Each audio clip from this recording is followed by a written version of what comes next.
time, and I deserve it. Oh yeah. You know. I wanted to back you up on that Florida thing. There's something about Florida, and I'm not going to say the club, and it's a great club, and I love them to death. But when I first went to go do it, they said, I'm driving down, and I think I was a fill-in for a headliner that dropped out like maybe like 3 weeks or a month before or something. So they threw me the bone, and I go down, and they're like, "Yeah, it's a condo," and I have a rental car because I had to go to Naples or somewhere else, and like I pull in and to the condo area. I'm like, okay, and it's a decent area. And then I open up the door of the condo, and I just hear I hear a TV on. I hear somebody go, "Hey, what's up, man?" And I go, I'm like, "Oh shit!" And then I look, and the opener is on the couch. I know the place you're talking about. And then the opener snags the better room, and you feel like a jerk going, "Hey, look, I gotta outplay you here." But that's my room. He was in his comfy clothes watching Training Day, and I just looked at him and I went, "No." And I just immediately called my agent, and I was like, "Dude, I'm getting a hotel. Like, there's no, if it was just me solo at the condo, I'm all in. I'll do that." Yeah, we can do that. But the roommate situation is not happening. It's too much. I've been through it, and I actually have photos of condos from way back when, and it was classic. Just the mold and the. There was a condo for the Comedy Store, and you're literally like Robin Williams' pubic hair is still there. I mean, it was from back in the 70s. They ever had this condo. It's been going. They literally had the condo since the 70s, and they said this is where you're staying when you play the La Jolla Comedy Store. I know. You want to be in La Jolla. It sounds all ritzy and everything, but this kind of condo was on the ocean, which was nice, but it was not clean, and that shag carpeting. You could probably end up with a complete bowl of weed, but if you just went in there and picked it up, and maybe some coke while you're at it. Definitely coke, definitely weed, and definitely the shag carpet. I know exactly that condo. They don't do that anymore. Now they get you a hotel room right by the La Jolla Comedy Store, which is nice. It's still right by the beach. It's by some restaurants. It's not like, because the condo was always down like more like in like not it's not La Jolla, it's like PB. So it was like it was like where the college kids hang. So if you're young in your 20s, or even early 30s and you still drink, it's the place to be and go out and meet girls. But I mean, I think the first time I did that club, I brought my girlfriend down because it was like me, Brett Ernst was headlining, and it was just me and him, and I guess I had a local guy. So we had the condo to ourselves. And I mean, it's like you said, dude, it's old, man. No air conditioning. I need air conditioning. Do they still? I haven't played there in many years. Do they still have a piano guy that they insist on having the piano? I don't know if on the during. I know exactly what you're talking about. Yeah. Not on the weekends that I had been there, because I always like to play with when I headline now. I always just have a guitarist come, because I do like a mixture of like musical and whatever the fuck you call it, a regular stand up, obviously. But there's the keyboardist guy who I have to pay out of my dollars to the guitarist. If they just had the keyboardist, I'd be fine with that. Okay, yeah, because I can make anything work. I remember it was old school. He would do like little ditties and stuff. And hello, my baby. Hello, my darling. Hello, my ragtime. Yeah. Right now there are people like, how is this going to relate to the Byrds? How do we segue this? I can tie that up to the Byrds. Tie it in a condo. I was listening to the Byrds harmonizing on my Rickenbacker. Ooh, you're doing some of my heavy lifting right now. I was on my Rickenbacker with some harmonies, and I mean, it's an easy segue because music is so much a part of my life. And even if you wanted to really do the segue, touring, you would play music to keep you happy. Obviously, it was a different type of play. It would be a cassette. And when a cassette would get tangled, you would take a pencil. And remember, I don't know if you're old enough to remember that. I'm 46, dude. Dude, listen. I go all the. I mean, my first thing was albums. I think Michael Jackson Thriller was one of my first records. My parents had Sgt. Pepper. Then we motivated to tapes. I go to the Waxy Maxi. You get your little cassette.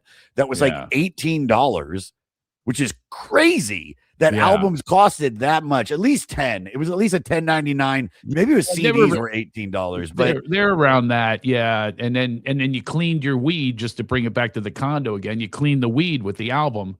Yep. And the seeds go down to the bottom, and then the CD case became your clean the weed. So, I can't tell you how many drugs I've done off of a CD case. We miss that with MP3s. You can't do it on your MacBook. You can, but these poor kids, the poor kids today, they don't know what they're missing. I love that. USB drive and here, do a little line of coke on it. Yeah, it's a little tiny thing, just a little bumpy. The thing that was so funny that you said that is that you said about the seeds falling out. We used to do that in drawers. We used to take one of the drawers out of the you know, what do you call it, the dresser, and then we'd break, because it was always shitty weed, and so you'd break it up top, and all the weed would stay up there, and all the seeds would roll to the bottom. And whatever genius taught us that changed our lives. That was when you had a lot of weed, though. That was a lot of weed. Because beachweed, beach. We'd be going to the beach, Ocean City, Maryland. And to improve the weed, we did something called a shotgun, which kids have no idea what that is. Do you remember the shotgun? Is that where you roll a blunt and then you kind of blow it into somebody's mouth? Yeah, you turn it around. Yeah, but you have lit sparks are in your mouth. This is how you had to get high, and you blew it into the guy's face, and he sucks it in, and you're trying to improve the oregano, something that made you high.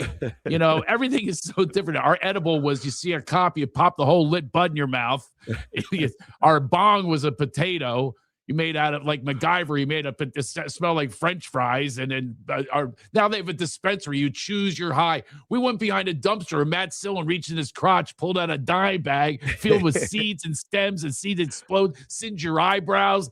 Half of your smoking isn't even pot. It's Matt Sillon's pubic hair, because we had pubic hair. Oh my God. It's a whole other high now, a whole other high experience now. You take one hit, and if there was a seed in there, you'd have a headache for 5 days.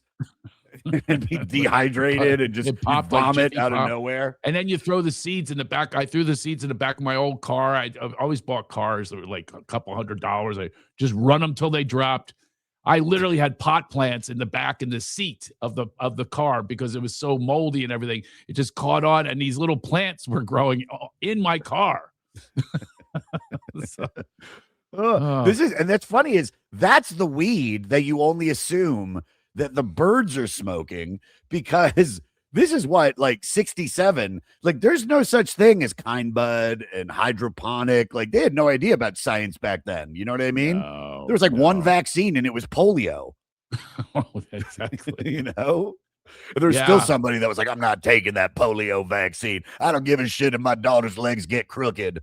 I don't even know if that's what happens with polio. I have no idea what happens with polio, because the vaccine killed it and stopped it, people. It was a whole other world of vaccines than it is now. You know what I mean? It was a whole other world, and now it's just different. And don't get me started with that. Oh, dude, no, I'm so like, I'm so on the just, you know, measles, mumps, and rubella. I don't want either one. I don't want any 3 of those. I won't take any. Maybe I'll do measles. I'll do mumps. I grew up. I got the measles. I got the chicken pox. I have a scar. Everybody has a scar. Where's your scar? Right here.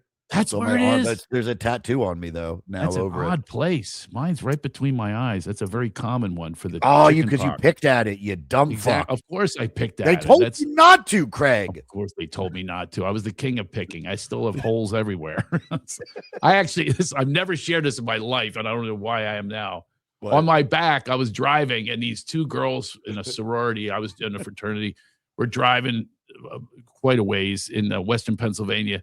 And they started picking at this thing in my back, and it was the most giant zit. It was probably a cyst, and they took it out. And there's still that, I call that the Stein hole, the Stein twins. They picked this thing out. It's a cave. It's still back there. Like, Tina, you got to see this shit. Look what's on Craig's back. God damn. Everything you take out of your body, you got to see this. Women love that, by the way, too. Women love picking. Half. They don't love lumps. Half love it. They loved it, and I've been married to. No, I never married anybody who was into it. My friend. I won't say her name in case she's listening, but she would come to my house and do that and we were not lovers. She would just come and do that for me. It was the best. I need to set that arrangement up now that she's divorced. I'm gonna say, can we have like a pimple popping affair? You're still dealing with that, dude? I did Accutane. I did Accutane at 42. That shit that like changes the biomedical. What do you call it? It basically changes your DNA, so you stop getting pimples. And the only downside is that if I knock a girl up, the baby's gonna come out with some freak head. But besides that, it's fine. You know what I mean? I don't know if you ever seen. You ever seen? I don't mess. I don't mess with medicines, anything, man. I am so, but I got a couple. I actually enjoy what I have. No Lipitor, no like blood pressure, nothing. Anything for your stomach, like no acid reflux. Nothing. I cured myself of Crohn's disease, which is incurable. Holy shit, dude! I really have a different take on health, and I'm very happy that I do. And I teach some of this. With Laughter Heals, laughter is the greatest medicine, and yet nobody deploys it at scale. You think about that. It's good. Laughter's best medicine. You hear it all the time. But are they prescribing this? Or they say, but I had a situation where my friend got brain cancer and they gave him 3 months to live. And I came up with all these proprietary methods of laughing intentionally with no jokes, because it's very subjective. Laughter is jokes or comedy is very subjective. What somebody laughs at, another person might not. So it's this volunteer laughter, guided laughitation, chuckle chatter.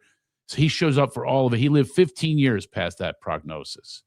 So that's what I do. I fill myself with laughter and joy. I coach it. I'm really around it a lot, obviously, being around the crowds. And I don't know if you realize this. If comedians don't get into drugs and alcohol, heavy duty, live a long life. That list is long. I mean, Dick Van Dyke just turned 100. Betty White, Phyllis Diller, Bob Newhart, Don Rickles, Mel Brooks is still alive. Carl Reiner went to 98. I'm telling you, the list is really George Burns performing at 100.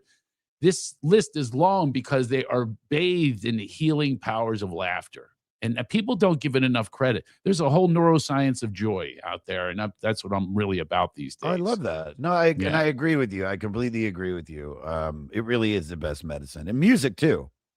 These are the two art forms that 100% that bring out, I mean, both like I cry more from music and from laughing. I mean, like you get, that's one of my favorite, like when you have one of those all time, like I'm talking top 5 laughs of your life, it's like Can't Breathe, Stop the Projector. I remember Planes, Trains, Automobiles when I was younger. I wanted them to stop the projector. You had just you got to be kidding me. It was I couldn't breathe. Scene after scene after scene in that movie is absolutely brilliant and touching and make you cry the other way too. When Candy says that the whole thing was made up about his wife, she'd been dead. I mean, it was but brilliant performances.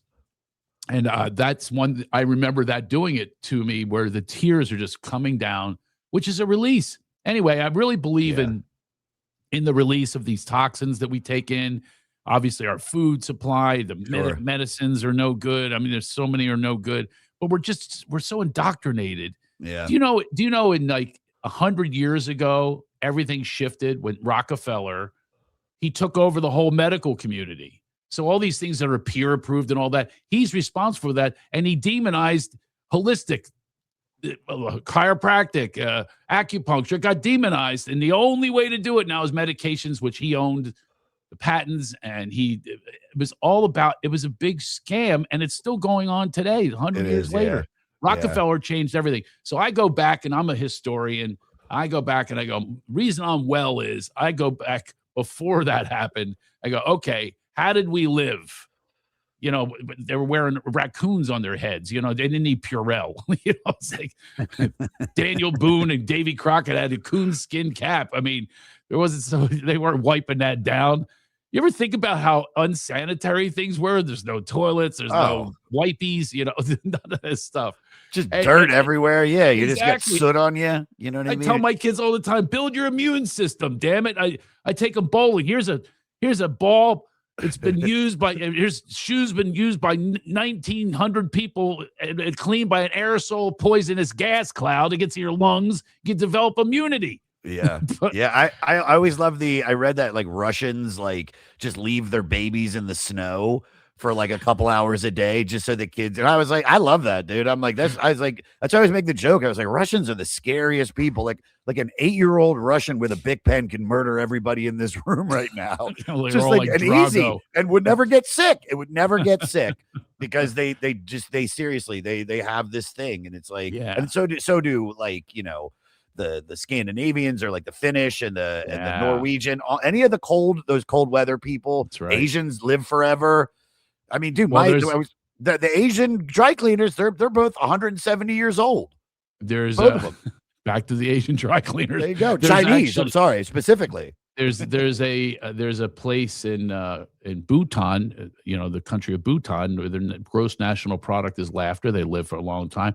In the Himalayas, the happy Hunzas, they live into their hundreds, all from making laughter very important. And by the way, those Scandinavian countries, I think Denmark is rated the second happiest country in the world. This is something that people don't understand in our country. Oh my God, it's all about arguing and anger and rage and who's to blame and victimhood. I'm done. I can't even take it. And that's funny? By the way, my perspective on that is the reason I don't get sick. I do not subscribe to it. I can't buy in. I'm not buying into your stuff. I will walk away.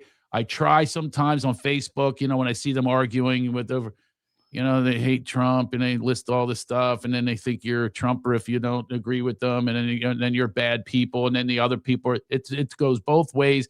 Arguing as if anything's going to be solved, as if you're going to be healthier. I've got a guy, and I would reach out to him.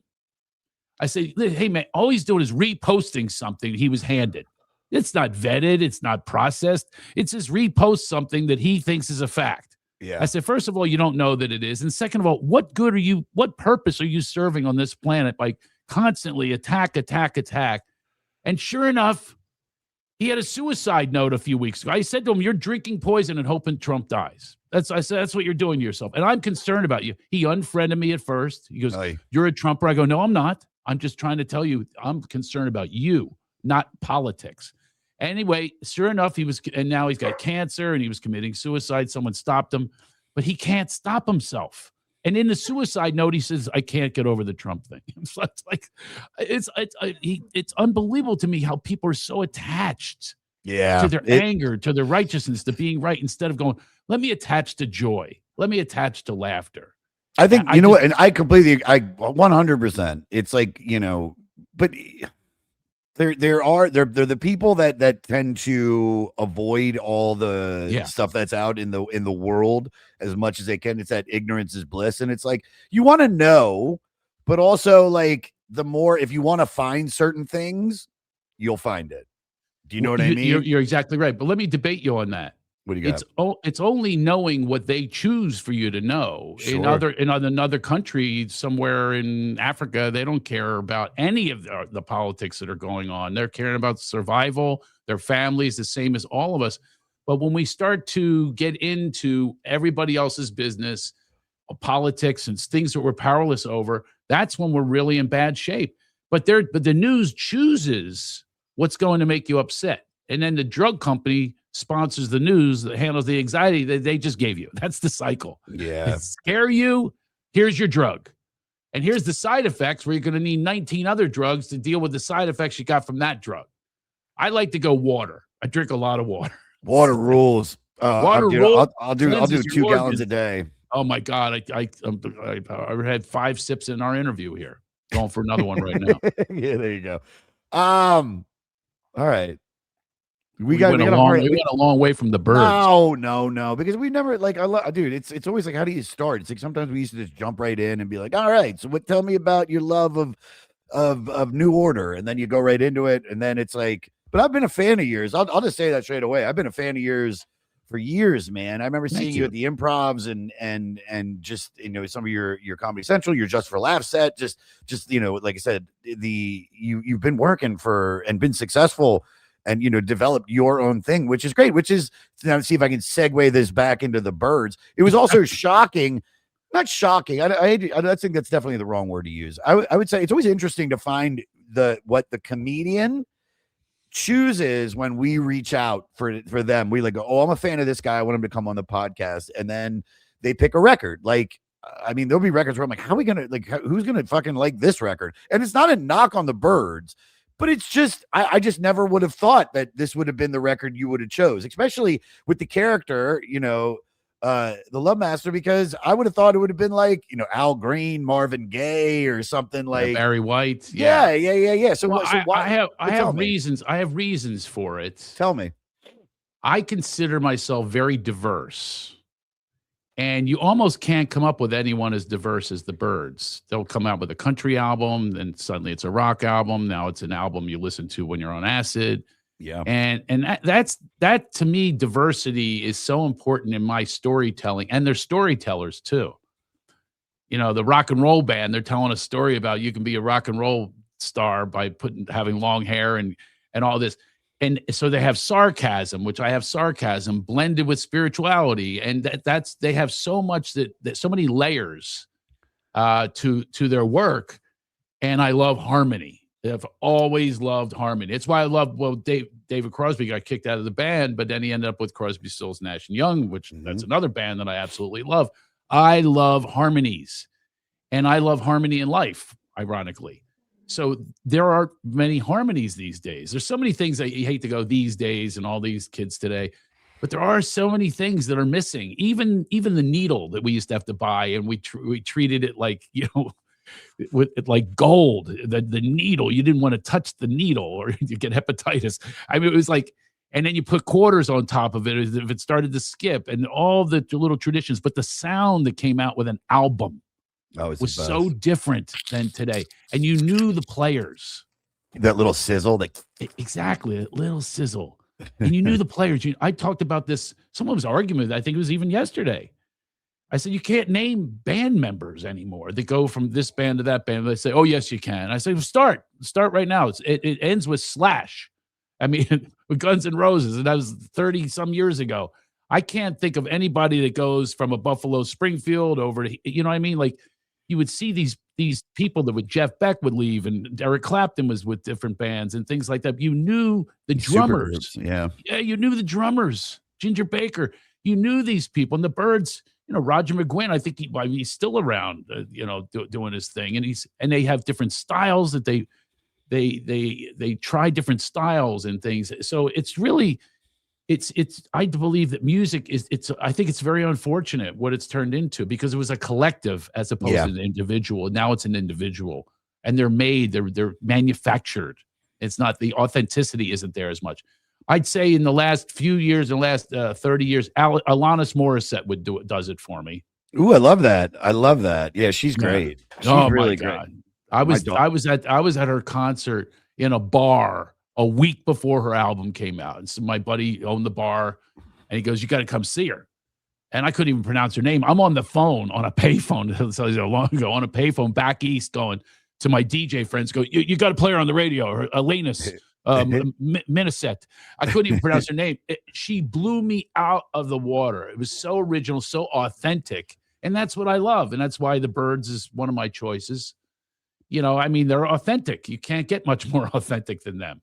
Some say they, you know, like you'd mentioned, like the folk and the rock and everything. Some say they might have had one of the first psychedelic, you know, rock songs. I need to put a pin in this for a second. I got to get my dog's ball, or she's not going to shut the fuck up. I don't know if you can hear her go, oh, look. I'll continue to talk. Hold on. No, hold on. You can keep talking if you want. Is that Adobe? Here, right there. Fucking. What? There's a ball there. Fucking Christ. My God. Oh. There you go. Fucking good luck, dude. Jesus. Shut the fucking. It's insane. There's 9 balls just laying right there. It's like, is that Adobe? I can't hear you yet. Give me a Oh, you second. can't hear me. Okay. Do you have any dogs? Blink twice. Well, until I'll I get these answer on. that when you have your headphones in. I can go get mine right now. I have my little Buffy, Buffy the Heart Slayer. Oh, mine's Lecca Dog. She's an 80-pound, 9-year-old Doberman. It is a Dobie. I fly all over. I fly all over the world with her. I bring her to London because I've been spending a lot of time in London. We're going to Milwaukee. She's a service animal, but she's for real better trained than 90% of the dogs in the world. Wow. I did a fucking amazing job. Ours is a rescue. She can only be trained so far. I can never take her anywhere. She's, but she's been with us 2 years, and she was a true rescue. She was going to be put down by the kennel in a week later. She was there the longest, and she was tough at first. The first time we had her was Halloween. We went out and we came back, and she got in my protein powder. The place looked like the last scene from Scarface. She's there with the powder on her face. Say hello to my little friend. It was a classic. And protein powder was everywhere. I'm going, oh boy, okay, we got to put things up on refrigerators now. Oh yeah. But she's gradually getting better. The more comfortable they are. She still has abandonment issues. She's outside the door right now. I should go get her. Oh, go if you want to go get her. Yeah, hold on. Let the dog in. Come on, dude. Dog needs love. Come here, Buffy. Buffy, come here. Buffalopicus. I'm sure she's. Come here, Buffy. Come on, girl. Buffacles. Here you go, girl. There it is, dude. And life, and now. That looks like my friend's dog. She's flipping out when she sees me. Hello, girl. Buffalopicus. I love that. That's the best. Yeah. Good girl. Yes. She's a little much. Dude, she's obsessed. They're supposed to be. That's what you want. They're not like especially cat. Since I have no woman, so this is it. Dude, it's me and the dog, dude. Treats me dog. Any woman, I tell you, man. Our society. That's the other thing about our society right now. The women's situation. Look, I was a feminist before and all about women's rights, but now the rights are there, and now it's like let's keep taking down the men. Talk about identity. I identify as a non-practicing white male, so it's really it's been rough, and the dating scene treat me like a queen. Well, who am I, the court jester? But what is that supposed to be? You're entitled to be treated like a queen right out of the gate. And my ex-wife, she wanted her sovereign freedom and get a golden cage. I had her in a golden cage. But they tell each other these things, and they just float around these terms, empowerment, and no, it's entitlement. It's entitlement. Yeah. You don't deserve. You don't deserve just because you're a female. You don't deserve this. But pay for my dinner. Still got to do that. Still be the support system. But I'm independent, and I dictate what goes on. So it's been really difficult, my dating. And then the first one I asked out when she just joined the cult and left, she says, "I can't date you. I'm married to Jesus." I said, "Whoa, there's some competition." This guy's rising from the dead. I couldn't get up last Saturday. I tease her until I text her. I go, I don't want to be gossipy. He's seeing other people. He's turning water into wine. He might be an alcoholic. Yeah, dude. A lot of fish. You guys got to go out for. He's a pescatarian. He's a pescatarian. A lot of fish. Exactly. Yeah. Oh man, it's like dating. I think dating's always kind of sucked, dude. It's always it's good. It's bad depending on how old we get. I think it's worse than ever. That's another thing that's worse. To talk about the digital age. The digital age is separating us because you can get rid of people really fast. You don't have to connect with them. You can stay behind your keyboard. Whereas you can block people. It's just there's no connection. There's no divine connection. If our parents were brought up in this generation, we might not be here. Oh, he's got a zit. Swipe left. That's how easy it is. Just think if it was around years ago, Mr. Edison saw the future Mrs. Edison. Swipe. I don't like her hair color. Sure. Oh no, you're 100% right. We wouldn't have a light bulb. We'd be in darkness right now. and also dating apps have taken. This is probably going to be a controversial statement, but dating apps has taken women, that are like 5 6s at the most and made them think that they're 10s because every guy is just going like, I'd fuck her, I'd fuck her, I'd fuck her. They're not looking at it like, this could be my next wife. This could be my, you know what I mean? They're like, they're not reading all the fucking bullshit about hobbies. You're just like, I'd fuck her, wouldn't fuck her, fuck her. And so it's well, not only that, they're on filters. They have filters. Sure. I mean, it's not even them. It's unbelievable to me. I mean, I don't even. So now it's at the point I just connected with somebody just even today, and I'm going, here it is, the flowery language, the theories. I want a man who does this, and I'm going, and sure enough, she's a fake. She's a fake. Yeah. They go to Chat GPT and they respond. They don't respond to your words. There's no connection, and they can do that because they hide. People need to be with people. And I don't even understand what the next generation is going to have happen to them based on this. And I have terrible tech skills, by the way. The worst. I've terrible. First of all, doesn't understand my Philly accent.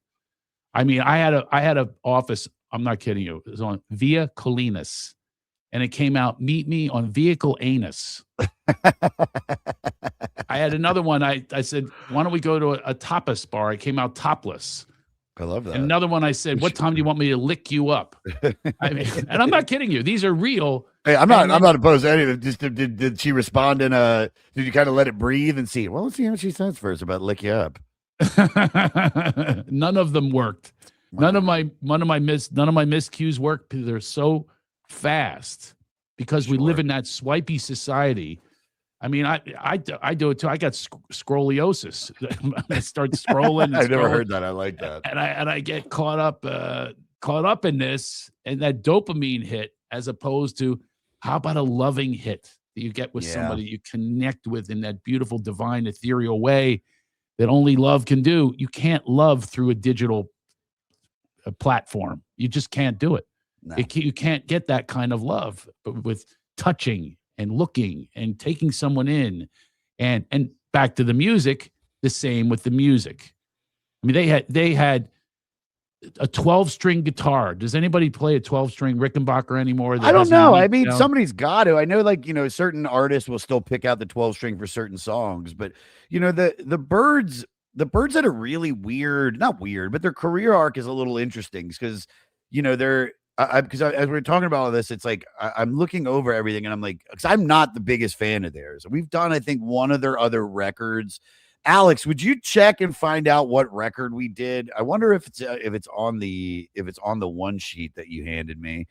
But give me a minute. Find out for me because I'm pretty sure I know we've done one of their records, at least 2 of theirs. I know we've done both Crosby, Stills, Nash and Young. Right. But I mean, just look at their fans, how diverse they are. They're like an original indie band. Think about that. And I love indie bands. They were like, grunge before Seattle. I mean, it was really a very unique sound. Album covers were unique, and buying an album was an event. That's another thing. Sure. You didn't just go press a button and there it is. No, you went to the store and you sifted through. Oh my God, look at this. And there was an attractive album cover, which really wasn't attractive. They were very dirty. They looked very dirty, a lot of these album covers. Sure. But it was just, I believe that would be something that would help our society, is to have albums like that, where I remember Deep Purple had a side of the album. I would put it up against anything. One side of the album had 3 songs and they were all unbelievably wonderful songs: Smoke on the Water, Lazy, and Space Truckin'. And you just sat there.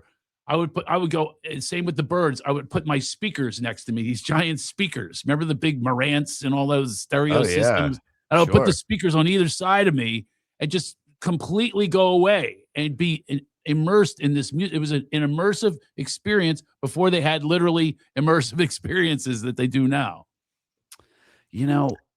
Did Mr. Tambourine Man and the Notorious Byrds? We did do that. That's the early shit. That's the early shit. So just so everybody they covered knows, Dylan and Dylan. They are the American, or they were. I'm not gonna say they are or were, but I feel like a lot of this was kind of like the reaction to the British, pop invasion, in the early 60s, where you have Roger performing with folk ensembles, and he accompanied for Judy Collins before shifting into electric music. Gene Clark, a songwriter from the new Christie Minstrels folk group, McGinn began working on a new direction for folk songs at Energy and Drive. Soon after David, crazy David Crosby, even though he's not crazy, but he's one of my favorite, bringing his interest in modern jazz and experimental sounds. Later, bassist Chris Hillman and drummer Mike Clark round out. And like I said, they are their folk sensibilities with crisp melodic pulse of British rock. How many people did they influence? Tom Petty, Eagles, very big influence. Wilco. Well, I mean, it just depends on what REM. version. Well, it depends on what version you want to talk about with this band, because there are subsects. There are you have the beginning, which is obviously the folk, where it's like that's kind of what's big. That's doing the Dylan shit. They started 65 with the Mr. Tambourine Man, goes to number 1 on the US charts. That's a Dylan song. Bright 12-string guitar, like you said, tight harmonies, thoughtful lyrics, became the soundtrack of a generation. That's right. They were, like I said, they were that answer to the British invasion. Following the breakthrough hits, they have Turn, Turn, Turn, and now they're starting to go and find their place at the vanguard of folk rock. Now, the album before this, let me find the title out of that. The one from 64? Fifth Dimension from 1966. So this is 67, Younger Than Yesterday. I'm skipping ahead a little bit, but Fifth Dimension in 66 is where they start branching into what you would now call psychedelic rock. 8 Miles High. I'm pretty sure this came out before Tomorrow Never Knows or Tomorrow Never Dies by the Beatles. I might want to double check that math. This is where somebody that's better at knowing music would be good. 8 Miles High, Planting Their Flag, and the emergent sound of cosmic rock, modal improvisation. Love that song, by the way. The era exploration culminated in the Fifth Dimension. And then this record, Younger Than Yesterday, where the band experimented with unconventional song structures, new instrumentation, and studio effects that expanded their sonic palette. Now, I really wish I fucking knew music better, because I want to check to see if this is before or after Pet Sounds came out, because I always thought Pet Sounds came out, May 16th, 66. There's some shit on this record in particular. I want to get the song right, because as I was listening to it, I stopped and wrote Thoughts and Words. The song, track 7, Thoughts and Words, is the perfect example of them using the studio as an instrument, much like Brian Pet Wilson Sounds. did, but Pet Sounds, or which goes on to be George Martin, and so on and so forth. Where it really is a moment. Alex, would you do me a favor and pull up Thoughts and Words? And I would say go to minute 1 second 45. Yep. Tell me when it's ready, but we don't need to listen to it. Yeah, we're ready. You are ready. 1 minute 45. I had it queued up for you. So go to like it's like right around 140. I would say. I didn't really write it down, but hit that. This is just this is a moment where I was like, whoa, this is not what I was expecting from this record. I was expecting it to still be a little too, from the beginning track. I was like, oh, this is going to be very Tambourine Man-y. Hit it, just hit it, motherfucker, kick it. There you go. We like this.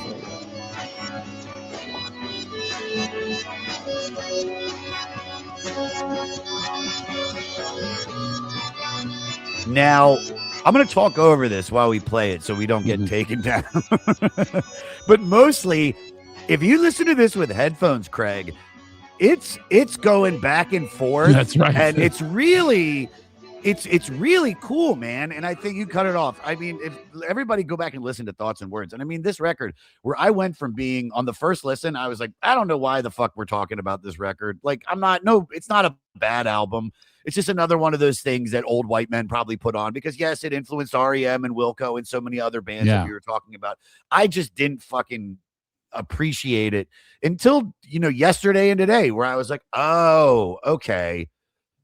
I understand what they were doing. And you got to go back. You got to put yourself in the shoes of somebody from 1966 hearing this for the first time. Right. And how fucking legendary that would be. And by the way, it was not my era. It's before my time. But I ended up listening to it when I was starting to get into Zeppelin and Deep Purple and the Eagles in the late 70s is when I started listening to music. I was a kid and, smoking pot and, in my fort with the speakers, and me and my buddies, that's what we did. This would hit that psychedelic element of it, and the sounds that are just, they literally went through your body. It's so unique. And so I like things that are unique. It's like I said, Alanis Morissette, when I heard her for the first time, I go, that's unique. That is a groundbreaker. And so were they. They combined a lot, but a lot of people copied them. So they weren't considered original because some people overtook them as far as popularity, like the Eagles. But this, and Crosby, Stills, Nash and Young, the harmonies, well, I don't even think they exist anymore. Can you think of any? Are there any bands that harmonize? I mean, yeah, you have, I mean, they're not like this, there are, but yes, there are, like, I mean, Radiohead and Coldplay, and every band has a certain level of harmony, but they're not doing like what the Everly Brothers did. That was my dad was very big into the vocal groups, the Four Freshmen. I mean, I love it. One of my favorite bands of all time, which I get shit on, is the Ink Spots, the old, like, If I Didn't Care. Like, I love that shit. And that's what, dude, from doing CSNY, because I like that record more than I like the first one. The first track on there, I mean, it's some of the best, like, it's like rock and roll harmonizing. But what was the first track? Teach Your Children Well? No, that's no first. Fuck, dude. I don't want to, because I know hold on. Let me pull it up. Oh, god damn it, motherfucking. You're on the road. CSN album that you can live by. Oh, dude, when you hear a funny story, I think, oh, why not Can, you fucking loon? CSNY. When I was doing Riyadh Comedy Festival, I was opening up for Burr in Riyadh, and I was getting ready to go on stage. I was so nervous. And right as I'm waiting, they're about to call me, they started playing Sweet Judy Blue Eyes.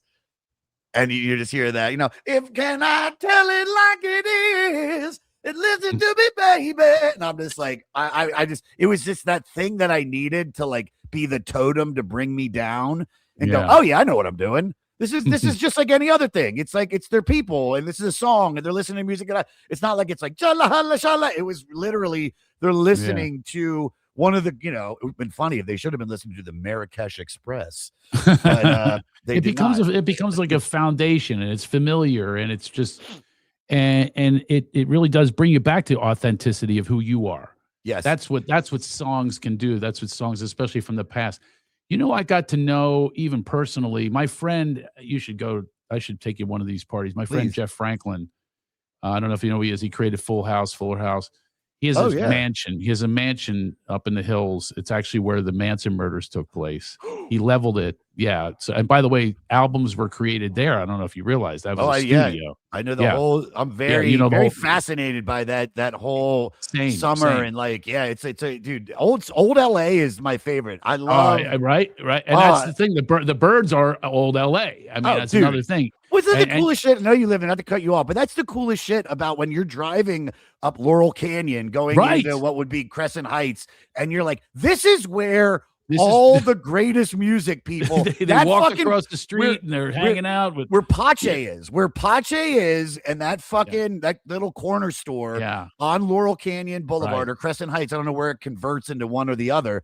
It's like they used to just sit there, smoke joints, and, like, hang out and play guitar. So it's it's the sound of LA. It's the coolest shit. And the Hang, Linda Ronstadt. I mean, all these unbelievable voices.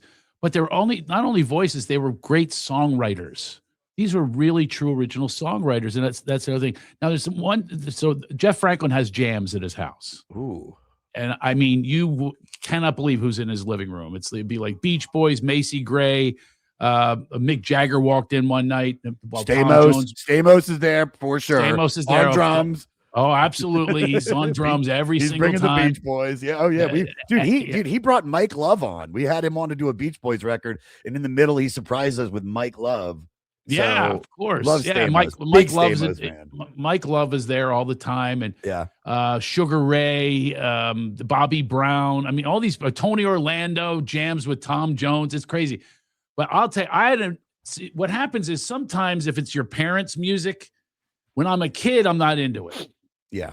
This age, I'm a huge Tom Jones fan now. I'm Tony Orlando, dude.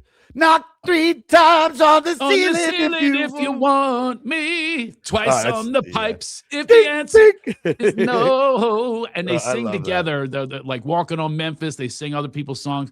But Tom Jones has the most unbelievable voice, maybe in history. And I'm going to give you a little tip to go check out.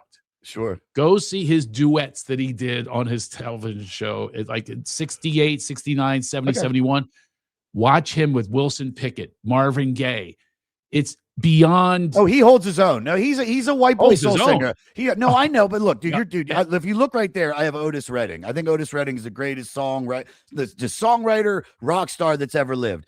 And to be a white boy that can go and dude, that's why like Annie Lennox. Like that bitch, she's got one of the strongest soul voices. Dude, we have Janis Joplin coming up, and I never had listened to her like that.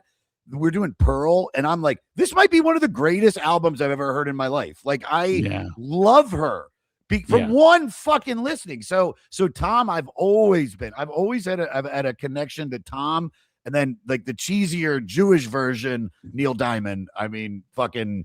I heard the movie's great. Yeah, nah, dude. I want to see him, dude. I want to see fucking him. I heard it's great, but I'm with you on the cheesy thing. It's just I'll have to get over that. Although the songs are all sing-along songs, are great. I'm sure I'm gonna have a wonderful time. But Tom Jones is in Jeff's living room. Jackson Brown is from Mead.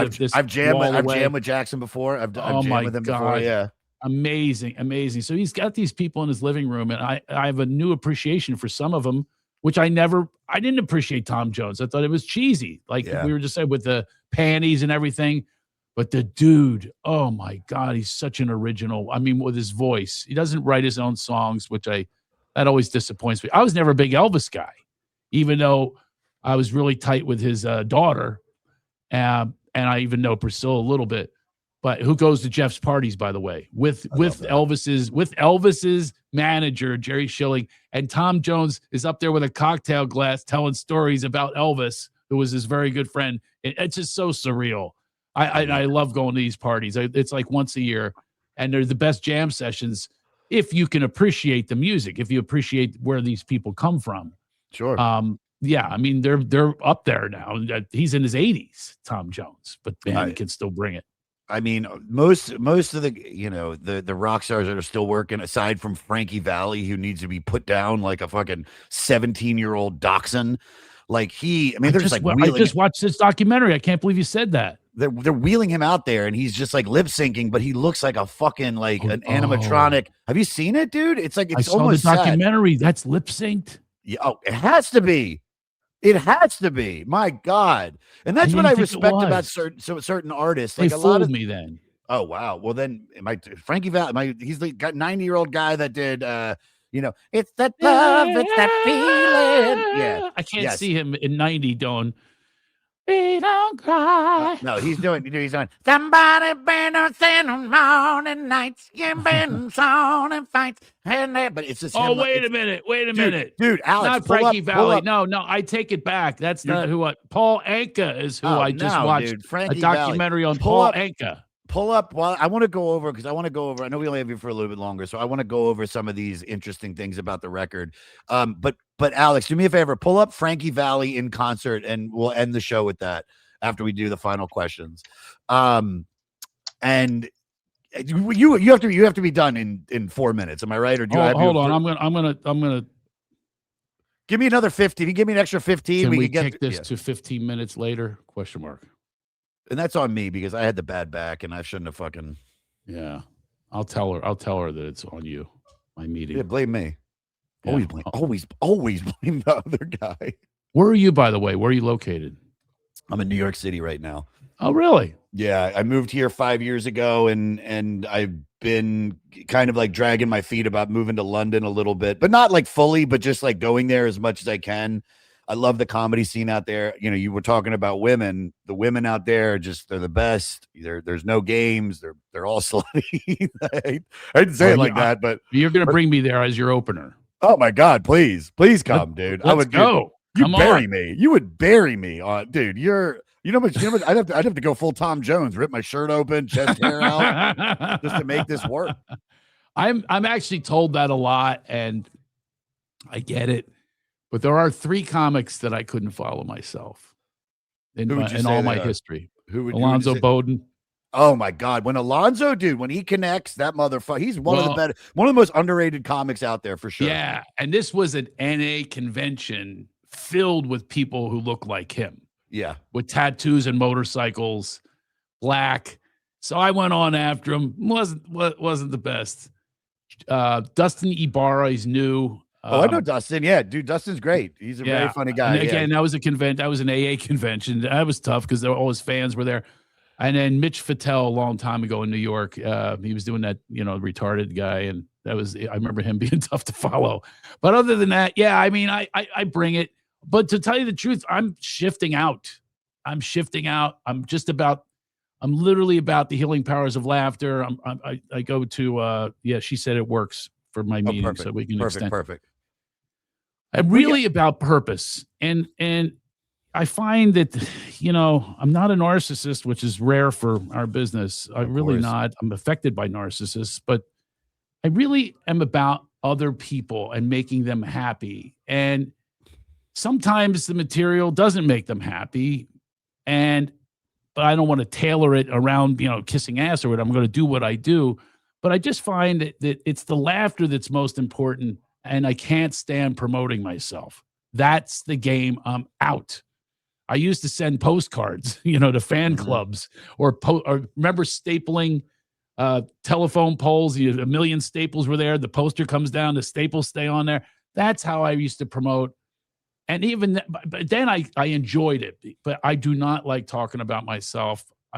And it's really difficult for me. And now I'm just going to corporations and companies and teaching them about laughter wellness, how you can be well from adding more laughter in your life. In a funny way too, in a very easily, because you're obviously, you've been doing it for so long, and just being funny is just something that's just in you. And so you get to help people and still make them laugh while you're giving them good information and useful information. Exactly. And that's brilliant, dude. Useful information about the neuroscience of it, about the spirituality of it. Comedians don't realize a lot of say that I'm an atheist or whatever.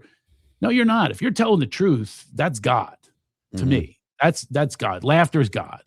And you just don't call it that. Everybody thinks it's the guy in the beard in the sky and all that. But I think it's God. I think it's God's work. I think it's a gift. I think we share the gift. There's a divine connection that takes place with an audience. It's ethereal. And it's beautiful. I remember the first message I got about this powers of laughter. I was really picked on when I was a kid. I had a very difficult childhood. I was kidnapped, but I'm taken away by to get a hotel. I was beaten, and we went to different neighborhoods.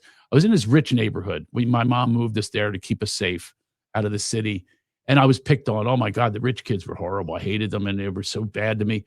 But one day I started telling a story about my mom beating me because I broke a vase. And I watch pop, pop, pop, pop, pop. I'm watching all these people just from sharing my truth. And bam, bam, bam. All of a sudden, they're noticing me in a different way. They're laughing. It was just magical. So I started exaggerating. I learned exaggeration. I said, yeah, she beat me. I was a piñata. I had candy coming out of my mouth. Ah. And the next day, the teacher took me and tied my hands behind my back. She says, he'll never do this again, with blue yarn, and locked me in a closet for a day. I'm there like a hostage. All day, 10 years old, 4th grade. And she said, you're going to think about this. And that's the day that a voice came to me, some powerful voice said, no, it's what you're going to do. This is what you will do for the rest of your life. And you will extend your life by doing it and extend other lives of other people. This pastor I know, he gives me credit for saving his life. He was going to commit suicide. He listened to my CD. So that's the gifts that we have that need to be shared. And it's not Pollyanna, like, comedians are so sarcastic and cynical. It's like, take that out. You can be vulnerable. It's okay. It's okay. Sure. You don't have to be like that. It's a front. We all know that underneath you're tender and sentimental as well. And by the way, I started in New York with, we were like gunslingers. Me and Richard Jenny, who I think is one of the most brilliant, underrated comics ever. We started together, and another guy just died today. Did you hear about this? No. John Mulrooney. Really? Yeah. Oh, no shit. Yeah, it just died today or last night. And And I moved out here to Los Angeles on October 20th, 1986. We came out like gunslingers because we worked the rooms of Jersey and the city and outside the city and bars and where they still had the disco ball up and they had the mechanical horse. That's what we worked. We had our chops. We came to Los Angeles. It was easy to do comedy because we really knew how to handle any combatant out there. And I'll never forget, I saw Chris Rock. I didn't even think he knew who I was. Backstage, he was opening for me because he wanted to work out his Oscar material. This is, 20 years ago. And Richard Jeni was in the dressing room with him writing comedy for the Oscars. And I was headlining. He used my audience. And I'll never forget him saying, I said, hey, Jenny's back there. And I didn't even think he knew who he was. And I said, I moved out here with him and Mulrooney. And Chris Rock goes, you, Jenny Mulrooney? That's a good Chris you, Rock. Jenny Mulrooney? He was so impressed. And it was so cool to know that I was being acknowledged, that even you today, I didn't know you knew who I was.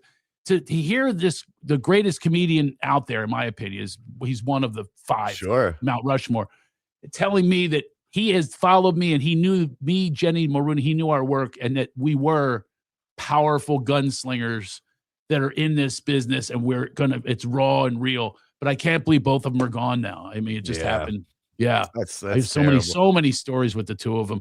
Richard Jeni walked on stage the first time. Mulrooney brought him to my place in Philadelphia where they stayed at my house. And I booked a one-nighter there that all the greats were playing this one-nighter. It was a very popular Tuesday night outside of Philadelphia. And he says, I got this guy. He's really great. His name's Richard Jeni. And he goes, but just give him a guest spot. And he taped dollar bills over his entire body for one joke. He walks up, he goes, I'm made of money. And that was it. He fucking bombed. I'm made of money. And he bombed. And I said, Mulrooney, what are you seeing in this guy? And then it turns out he turned out to be one of the greatest comics ever. Yeah. That's such a sad story of him too. Yes. Because especially because it's like, there's so many comics that could have been even bigger than they were, but they just died before, whether it was, disease or just addiction or whatever that could have happened. Yeah. It's just, this is a profession of, just life in general. There's always, they always take the good ones before they take the bad ones. The bad ones live forever. The assholes live for fucking ever. The good people, they only have a short shelf life. And I think that's kind of the reason. I think they're supposed to come here, teach the good and give us like a bunch of, positive energy and make us feel good about ourselves by them seeing how selfless they are and how they have no egos and anything. And, and then they pass. And then you remember that and try to hopefully be a little bit closer to them by being nicer to people and caring about being empathetic or whatever. Yeah, it's a bummer. Not to find the weird segue how to bring this back to the Byrds. To the Byrds. David Crosby died. He died. Well, this is the interesting thing about the research that I had done about this is this band is especially with David, like they're not doing well. Like the tension in the band is escalating crazy. You can kind of see it in the themes from what this record is. Like a lot of the themes are like, I got from some of the songs, like the loss of idealism. There's like almost like how fame, they're over it. They're over being famous. Yeah. There's all this political anxiety from like Vietnam era starting to creep in, and and then there's also the past and where they're going in the future, and also the fear of becoming irrelevant, which as comedians we always have that thing in our back of our heads. It's like, are we still? And that's what's so brilliant about what you're doing now is kind of like, all right, well, I've done all this shit, and now I'm going to move on to this section. But with the band, it looks like there's, David is pushing like because he comes from like a jazzy, background, jazz chords, long songs. He also, of course, has this ego. The band's starting to have this escalating tension. This is the same year or right around the same year as like Sgt. Pepper and Are You Experienced and Velvet Underground. So I think they're trying to like push themselves, and the counterculture is starting to like the optimism of it is starting to crack. it's a very, where did I find that thing? Well, you know, bands in general, when you think about it, they all have to kind of find their voice and find their place, which they did, by the way. They exchanged lead singers. I mean, suddenly there's one lead singer, then the next one, and then David Crosby apparently was a big mouth. They didn't like it. He was and then there's the politics. As a matter of fact, the Eagles, if you look at the Eagles, the way they threw out Don Felder, I mean, it was over politics. Yeah, they would argue on stage and scream at him and everything else. And he had probably one of the greatest guitar solos in history was Hotel California. But that goes to show you the egos that are involved with a band. I mean, think about it. If you went out with 5 comics, but not only 5 comics, that's individuals. If you did go out with 5 comics, that's like a 5 comedy troupe, like a troupe of 5 people. Think about it being a cohesive unit. There are very few that stay. I mean, I can't believe the Rolling Stones have lasted all this time. I mean, that's just ridiculous. I mean, there are very few that ever could. I mean, look at the Beatles broke up, and everybody they break up because it's very hard to hold on to that. And you all want to expand. You're expanding at you're on spiritual levels, different levels, and so on. So it's really difficult to and they had a very difficult. They broke up very quickly. I don't know if you knew that. They were cooked by 1971. Yeah. You know, they've done a couple reunions here and there. But that was it. McGuinn had a decent career afterwards. And he had his own voice. Yeah, but David definitely has the biggest career after all of this. I mean, when you think about the Byrds, you think about him. You know, it's so funny when you look at this, like, this record as how they're having all of these problems, and yet they're still able to make this. I mean, it really is, you know, a brilliant album. Because it was no pun intended with Carole King. It was a tapestry. That's what I like about the album. It's a tapestry. It has all sorts of elements. It has even different styles and genres all within the album. All of their albums everything was different. There was nothing that was ever the same. Other bands, it was like a consistency. Oh, you can hear that sound. Although the long-lasting bands, I'm very good friends with John Oates of Hall & Oates. They adjusted all the time. I mean, they adjusted to the times all the time. Like their stuff from the 80s was different than the 70s. There were more rhythm and blues and soul and stuff, the Philly sound. But then they started to get into like an 80s sound. And so they adjusted. So a lot of the ones that do last, they do adjust. Even Freddie Mercury, he started coming out with like disco-y stuff. Oh, yeah. You know, so they do make the adjustments. But I think the Byrds really did so in a way that was really, you know, that Rickenbacker, that 12-string, it's like it chimed like church bells, and it like shimmered. It shimmered like a California sunshine. It was very California-ish. And I'm from back east. So that's, you know, I was never, by the way, another admission, not a Beach Boys guy. Oh, really? Not a Beach Boys guy. Never have Interesting. Been around them, with them. I sang with them. I went up on stage and sang with them. No, just not my thing. I was going to say not my jam, but that's just crazy. That's crazy. It's not crazy. I mean, it's one of those things where there's certain bands that I was like, I don't really fuck with them. And then you're like, oh no, I get it. That's why this podcast is so great, because there were a lot of bands that I just really slept on for years. Right. And then you get to sit with them and you're like, oh, this is one of the greatest bands that's ever been together. I like what you just said, though. You got to sit on it sometimes. Yeah, sometimes you're not ready. It's marinate. You're not ready, and your point in your life, you're not ready for that. And I'll throw this to stand-up comedy. I remember when you know, before we do our final question, because I know I only got you for 4 more. We used to chase my first year of stand-up. We used to follow around Chappelle when he'd come to LA. If he'd go to the Comedy Store or the Improv or whatever, we'd all have this text message and we'd run there to go catch a set. And I remember he took questions, and this comedian friend of mine, Rel Battle, said, what do you do with the shit that you know is funny, you know, but it's just you haven't found a punch yet? And he goes, maybe you're just not ready to tell that joke yet. He's like, how long have you been doing it? He goes, 1.5 years. He goes, oh yeah, dude. He goes, hold on to that, because that might be a 10-year, 15-year joke. You have no idea. You just need to have the confidence to be able to sit in it and believe in it. And it's like when you're a young comic, you know, all the you know, you're still figuring out how to drive the car.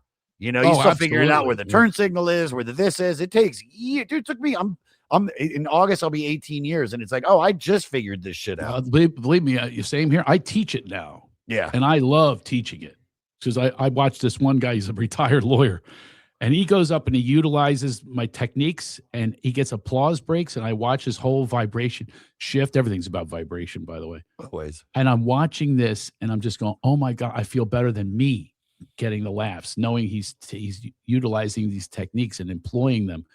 I love it. But there is a technique to it. By the way, Dave Chappelle, his first job ever, 15 years old, opening for me in Washington, D.C., above a strip club called Archibald's. It was Comedy Cafe. And it's to this day, he teased. I go to his house in Ohio, and I tease him. I say, you did all right.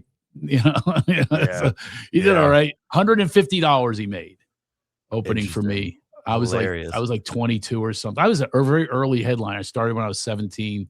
Oh my God. In comedy. Yeah. So I Ava Tamini's backyard. And then I just stayed with it, put me through college, but it's also led to all these businesses. I have movies, television shows, because to me, everything's about tapping into your creator. You tap in and allow that genuine energy flow to happen, and it manifests itself in every direction. That's, again, why I like the Byrds. How many different types of sounds and everything you're putting in there. I feel the same way about, I have a horror film now. I have an animated project. Mm-hmm. All these things, they just come out of this creator. Doesn't come out of, oh, he's a stand-up comic and I'm only a stand-up comic. I think stand-up comedy is the greatest start to a creative career, because if you can do that, you can do anything. 100%. All right, let's do our final question to get you out of here. Craig, please come back. This was so much fun. It really was, dude. And we've got I'll pick an album next time that you like. Oh no, I did, dude. Listen, you're not wrong, but you're not right. I'm telling you, this. I'm glad this came up, and I'm glad I got the extra days to listen to it. It really did put it over the edge of like why I get. Is it my favorite? No. Do I see why it's on here? It's. You know, I'll be curious to find out. Alex, please find out if this record is on the list on the 2020. Let me see. Is it on the 2020 re-ranking? I don't think so. I don't think this would make it on the 2020 re-ranking. Did it? Hold up. Nope, you didn't have that in there. Do you have that? Yeah, we got to start putting that back on the one sheet again. Yeah, put that back on the one sheet. You're killing it with the one sheets, by the way, bud. Thanks. Thank you very much, Alex. Alex, big ups to Alex. Ladies and gentlemen, little unknown fact, he is the brother of Peter, formerly Play This Peter, when we used to play music all the time. All right, favorite song on this record, Craig, what do you got?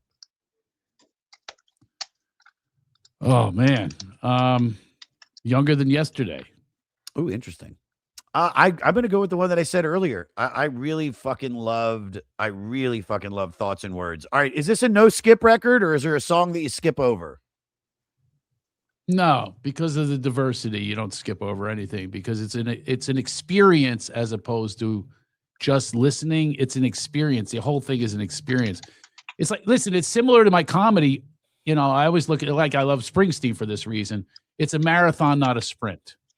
Every time I'm on stage, I do 90 minutes. It's a marathon. It's a story that's being told. And its story has so much detail to it. And it takes you in all different directions. It's mood shifts and all of that. And that takes place in the whole album. So I'm a big album guy. So of course. But I'll tell you this, from doing this podcast, and I am a Bruce fan, not the biggest, but not the least. One thing about Bruce is like it took, every record I would always need one or two, at least 2 to 3 listens where I'm like, okay, or some songs would be too long or whatever. But we did his second record, Wild, Innocent, what is it? Dude, is that it? Or is it? Yeah, the Wild, the Innocent, and the E Street Shuffle. That was the first Bruce record that, I mean, immediately I was like, oh, yes, more of this. Yeah, this is why, and it's like getting him right before he blew up. So when he does what he did, Jungle Land, and Clarence comes from the rafters, from the gods with that solo in Jungle Land, to me, there was nothing like it. I went to a concert of his in 1984, Born in the USA, and I sat there and I go, that's what I want to do in comedy. I want to bring it from the heels, really exhaust people, give them an experience they've never had before, sweat, tell my story. I remember him telling a story about going to Graceland. I remember it like it was yesterday. And that separated him from anyone else. Even his interstitial stuff was great between the songs. And that to me, give people an experience. And that he became my idol in comedy. People, who's your mentor, who's your idol? That's who my idol is in comedy, is Springsteen. Yeah. Oh, he's the best. Can you fuck to this record? Can you make love? Can you have intercourse with this record playing in the background? Yeah, sure. You put a tambourine over your balls and go do it. Maybe I don't know if it's, listen, it's not there's been, we've done records on here that are definitely harder to probably fuck to. I think you could probably screw it. It's like, it's folky, rocky. It's nothing too obtrusive. I don't think it's going to take away from it. I don't know if it's going to add to it either, but it's not the worst music. Yeah. And what would be your elevator pitch to get someone to listen to this record? Like, how do you sum this album up to get someone that has never listened to the Byrds, younger than yesterday? I'd say if you want to step back to another era that doesn't exist anymore, if you want to really see history, you want to feel history, you want to hear the sounds of history, it's history.